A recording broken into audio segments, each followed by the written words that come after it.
seperti apa Pak, dan tanggapan dari pengacara seperti apa? Jaksa tadi menanggapi di sekitar pasal 75 ayat 4 dan sebagainya. Jadi muter-muternya itu di situ tuh, di ayat 75 pasal 75 ayat 4. Yang mana di situ kan hakim memberi kesempatan. Yang mana di putusan itu tidak ada menyatakan hakim memberi kesempatan, tidak ada. Ya kan?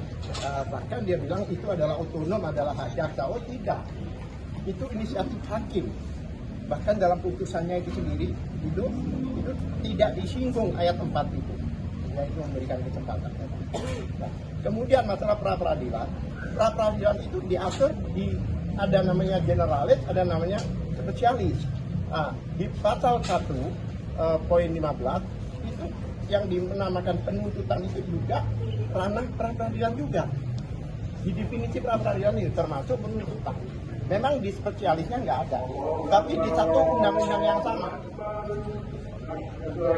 Bukan di konsiderasinya, bukan di pertimbangannya, bahkan di pasal 1 ayat 15 menyatakan demikian. Jadi dikatakan, oh tidak ada itu penuntutan dalam pengadilan. Siapa bilang? Di ayat 15 pasal 1 itu dinyatakan termasuk penuntutan itu termasuk adalah ranah dari pra-peradilan. Jadi banyak yang nggak pasti, ya kan? Dia tidak mendasarkan pada putusan. Hakim bahkan merujuk ke pasal banding 206 ayat 4 tidak disebut, bahkan di situ di dalam putusan itu konsideran ke 206 itu adalah perlawanan melalui banding. Itu maksudnya. Dan permohonan kami itu kami itu salah pakai ini aja. Bukan kita mau bebas, enggak. Tidak ada permohonan minta bebas, minta di status tersangkanya dibatalkan, enggak ada. Murni untuk penegakan hukum, tujuannya untuk masa depan supaya tidak terjadi hal-hal seperti ini lagi. Karena ini KUHP yang baru, ya kan, mudah-mudahan putusannya nanti menjadi jurisprudensi untuk perkara-perkara yang ada datang. Terkait dengan besok menghadirkan bukti-bukti bagaimana sidang besok? Kami bukti ada, bukti ya putusan pengadilan kita masuk bukti kan, putusan pengadilan, kemudian saksi-saksi, ya kan, saksi-saksi yang hadir di dalam persidangan itu. Bahkan kami ada bukti flash disk dari media ya sebenarnya, ya kan, itu adalah rekaman suara pada waktu hakim memberikan pertimbangan itu.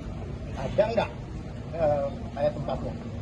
Ya, supaya hakim ini lebih yakin bahwa memang hakim tidak menggunakan kewenangannya untuk memberikan gitu. Memberikan keputusan itu proaktif, diberi gitu. Tapi enggak. Bahkan dikatakan tadi itu adalah otonom maupun hak dari jaksa. Padahal pasal itu yang diberi hak penuh adalah hakim, bukan jaksa. Jadi kami mau lawan kami silakan, tapi yang benar pakai ini, bukan selesai tidak, silakan. Tapi menggunakan pasal yaitu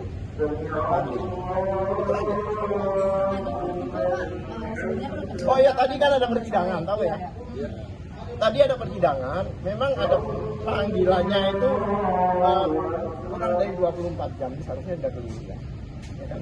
Kurang dari 24 jam, bahkan jam 9 tadi kami hadir dan kami sidang, ya kan? Karena hakim itu menempatkan jam 9, dengan dokter Tifa mesti OTW.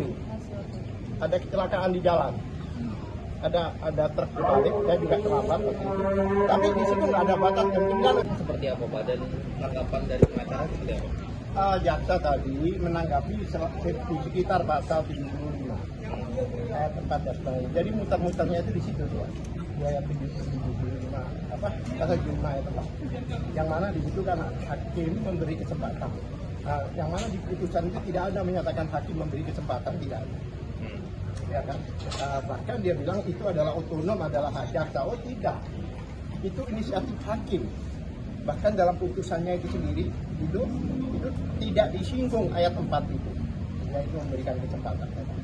Nah, kemudian masalah pra-peradilan itu diatur di ada namanya generalis, ada namanya spesialis. Di pasal 1 poin 15 itu yang dinamakan penuntutan itu juga ranah pra-peradilan juga. Di definisi pra-peradilan itu termasuk penuntutan.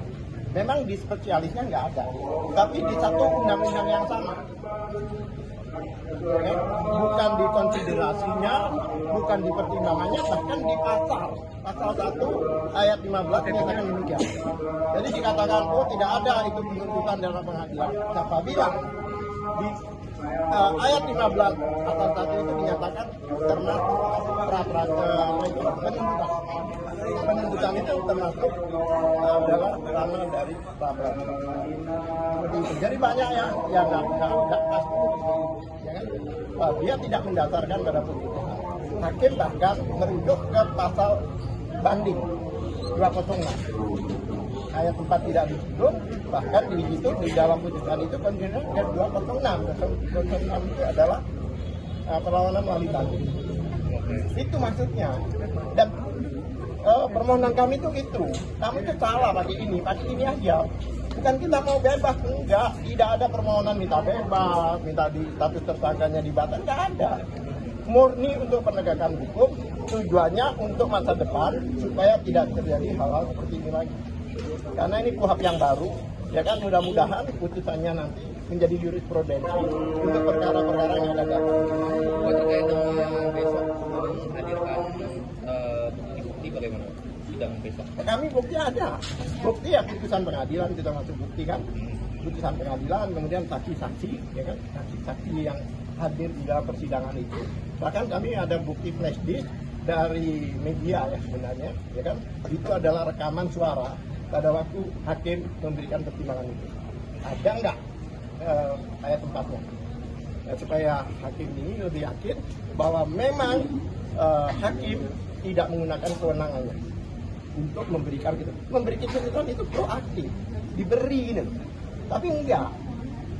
Bahkan dikatakan tadi itu adalah otonom maupun hak dari jaksa. Padahal pasal itu yang diberi hak penuh adalah hakim, bukan jaksa. Jadi kami mau lawan kami silakan, tapi yang benar pakai ini, bukan selesai tidak, silakan.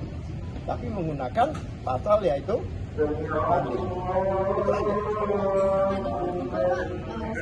oh ya, tadi kan ada persidangan, tahu ya?